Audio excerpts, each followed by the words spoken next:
欢迎你回到节目当中。我们在今天的特别节目当中，为您访谈到的是美国知名主厨 Ann Cooper. And we've just mentioned about the budget of the project, but how much does it cost per student in the school so far? So the USDA gives us a little more than $3, and that $3 has to cover all of the payroll, our delivery trucks, our equipment, our stoves, and all of the food. So it's very, very little, and it's very hard to get better food when you have so little money to start with. Yeah, when it comes to the organic food we just mentioned, so it costs a lot for organic food. But how have you overcome the budget barriers? So we work really hard to buy the best we can, to buy everything from scratch and cook from scratch. So we don't have any processed food. So the food itself is cheaper, but then of course we have the payroll to go with it. So little by little, as we buy better, we're able to get healthier food. Yeah, you just mentioned about the processed food. Most doctors support consuming unprocessed food. Meanwhile, the mayor of Taipei City, who is also a physician, proposes to provide children with calcium tablets instead of fresh milk once a week. What's your comments on this? I really believe that the healthiest way to eat and to get all the nutrients we need is not in pills, but is in food. And it doesn't have to be milk. You know, there's calcium in tofu, there's calcium in kale, there's calcium in greens, dark green vegetables. So I really think that the idea that we have to give kids pills is silly. We need to give them real food. Yeah, but actually I suppose the mayor's suggestion is related to the price difference. What are your thoughts on this issue? Does it also happen in the States as well? You know, money is always an issue, but here's the thing. Fresh food costs a whole lot less than a hospital visit. So do we want to feed our kids a little bit better food and give them broccoli and all kinds of green vegetables?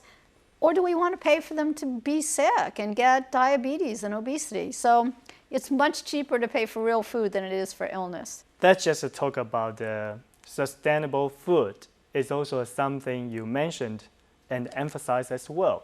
How can we put it into practice, especially in the project?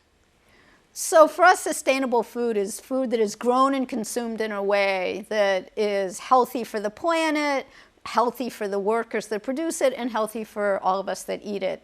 And I think the more we can get rid of processed foods and bring in fresh foods, so support local farmers, support local farms and producers, the faster we'll get to sustainability. As we know, 10 companies control 90% of what people eat in the States. You have raised public awareness about the issue and urged the USDA to intervene. Has the situation been improved so far? You know, I think in school food it's starting to be improved, and again, Michelle Obama has been an amazing advocate for this, and the USDA has as well. I think we're less successful at the public at large. In the United States, there's a whole lot of fast food and a whole lot of processed food, and we haven't been able to really overcome that. I will say, though, that McDonald's in the United States has having this year less and less and less people buying their food, so maybe we are making some headway. So it seems that the policy has just have some effects on it. But as you mentioned, the First Lady Michelle Obama has set the action into overcoming the childhood obesity. It is obvious that the government has noticed the childhood obesity impact on healthcare system. What's your comment on this? Does it really a huge impact on the system?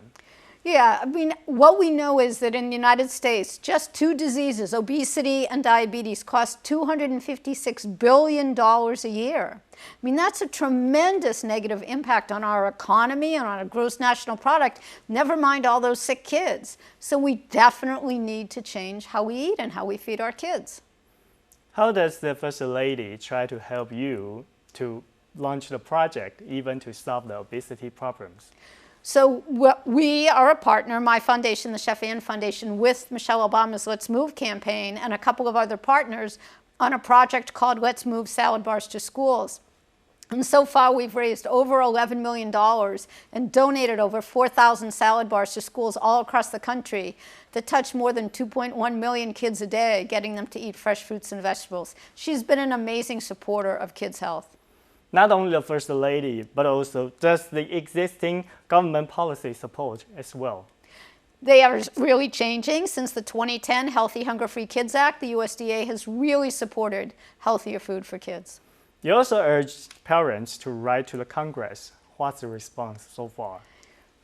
I think that, we're in a really tough time. We've got an election coming up. Politics in the United States is a little bit stagnant right now. But I would say that slowly but surely we're making positive change. Have you counted how many guys they've just wrote to the Congress? I don't really know how many people have written, but with Jamie Oliver's campaign, he had over 1 million people sign his pledge for healthier food. So I know it can happen. You've just mentioned Jamie Oliver, but as we know, eating healthily and attending cooking class in school is a vision that you shared with Jamie Oliver. However, Oliver has admitted its failure in the UK. What's your opinion on this? I think Jamie's really great to work with. He and I have done some stuff together. We've been talking about doing some work around food literacy. We had a campaign that we started last year.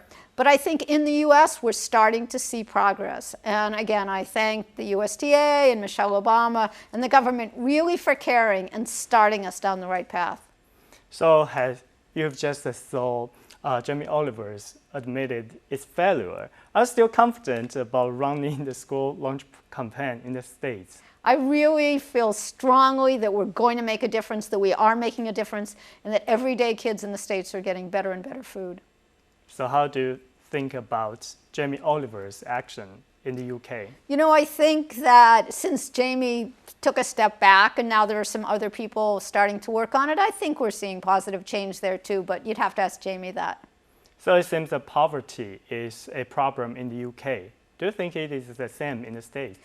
Poverty is absolutely a problem in the States, and that's why we have to feed kids better food, is because those with the least resources are the ones that we really need to support. And we also know that if we want kids to succeed academically, that they have to be well nourished. So do you have any situation just similar to Jamie Oliver's, what he has made? So do you try to solve the situation in the States so far? I think that we're making progress, and I do see in the States that better food makes a difference. And the Secretary of Education has said that if we want to close the achievement gap, we have to close the nutrition gap.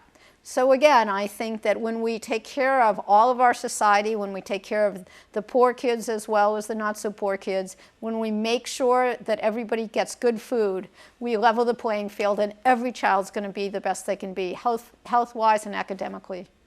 Chef Ann, you know what? I have to say that what you have done has been really, really beneficial for a lot of people's health. And it's my privilege to interview you, and I would like to pay respect to you as well. Wish you all the best in the future, and also the project you've launched. Thank you so much. Much appreciated. 非常感谢您今天的收看。愿景工程饮食革命的相关报道，也请您持续锁定UDN TV以及联合报系的相关平台讯息的露出。我是蒋宗玉，再会。